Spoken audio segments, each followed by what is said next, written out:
इस वक्त मुझे ये बताना है कि हर घर में अल्हम्दुलिल्लाह इफ्तार के वक्त खजूर होती है। अल्हम्दुलिल्लाह बहुत ही कम ऐसे इक्का दुक्का घर होंगे जहां इफ्तार में खजूर का इंतजाम नहीं होता होगा, वरना बाकी हर घर में कहीं मदीना मुनव्वरा की खजूर है, तो कहीं ईरान की खजूर है, कहीं लंबी खजूर है, कहीं अजवा खजूर है, कहीं बरनी, तो कहीं कलमी, कहीं बहुत प्यारी प्यारी खजूरें होती हैं। लेकिन खजूर खाने का मसनून तरीका क्या? हम लोग क्या करते हैं, जैसे अजान हुई मगरिब की या इफ्तार का वक्त हुआ, अल्लाह मलका सुनतु अभी का आमन, तो दुआ पढ़ी और दुआ पढ़ने के बाद सीधे खजूर हमारे मुंह में नहीं। उस वक्त भी मेरी माँ बहनों और मेरे मोहतरम दोस्तों और बुजुर्गों अगर ख्याल रखे तो बहुत अच्छा होगा।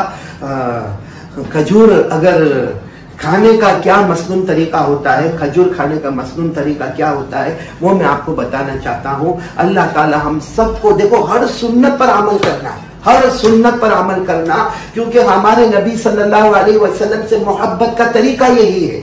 इमाम मालिक रहमतुल्लाह अलैह ने फरमाया, हजरत नूह की कश्ती में जो बैठे, हजरत नूह अलैहिस्सलाम ने कश्ती बनाई थी, जो कश्ती में बैठे वो बच गए और जो कश्ती से बाहर गए वो डूब गए। जो कश्ती में बैठे वो बच गए और जो कश्ती से बाहर गए वो डूब गए। बस इमाम मालिक रहमतुल्लाह अलैह फरमाते हमारे नबी सल्लल्लाहु अलैहि वसल्लम की सुन्नतों का हाल ये है कि जो सुन्नतों पर आ गया वो ऐसे जैसे हजरत नूह अलैहिस्सलाम की कश्ती में बैठ गया, किनारे पर पहुंच गया, और जिसने सुन्नतों को तोड़ा वो ऐसा है जैसे हजरत नूह की कश्ती के बाहर गया और पानी में डूब गया। तो मैं बात कर रहा था आपको खजूर, देखो जैसे मेरे हाथ में ये खजूर है, खजूर खाने का मसनून तरीका ये है जो हमारे आका सल्लल्लाहु अलैहि वसल्लम के खाने का तरीका था। और उससे सोचो हमारे नबी नेमतों की कितनी कदर करते थे। सबसे पहले हमारे नबी खजूर को खोलते थे। देखो मैंने आपके सामने खजूर खोली, तो ये खजूर को खोलना गोया एक हमारे नबी का तरीका हो गया।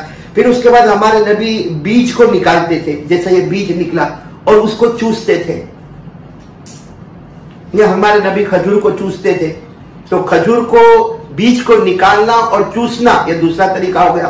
फिर हमारे नबी उसको अपनी 2 उंगली पर रख लेते थे, 2 उंगली पर, एक रिवायत में 2 उंगली, एक रिवायत में अंगूठे का भी जिक्र आता, और फिर उसको दस्तरखान पर फेंक देते थे। वो बीज को दस्तरखान पर फेंक देते थे। अब बाकी जो खजूर है फिर हमारे नबी खा लेते थे। अगर हम इसको थोड़ा थोड़ा अलग करें तो सोचे, खजूर खोलना एक सुन्नत, फिर बीज को निकाल कर चूसना दूसरी सुन्नत, फिर अपनी उंगलियों पे रखना तीसरी सुन्नत, और फिर उसको दस्तरखान पर फेंक देना ये चौथी सुन्नत बीज को, और बाकी खजूर को खा लेना पांचवी सुन्नत। अगर हम इसको अलग करें तो 5 और 6 तरीके निकलेंगे। तो एक तरीके पर 100 शहीदों का सवाब, तो इंशाअल्लाह एक खजूर पर 500 से लेकर 600 शहीदों का सवाब हमको नसीब हो जाएगा।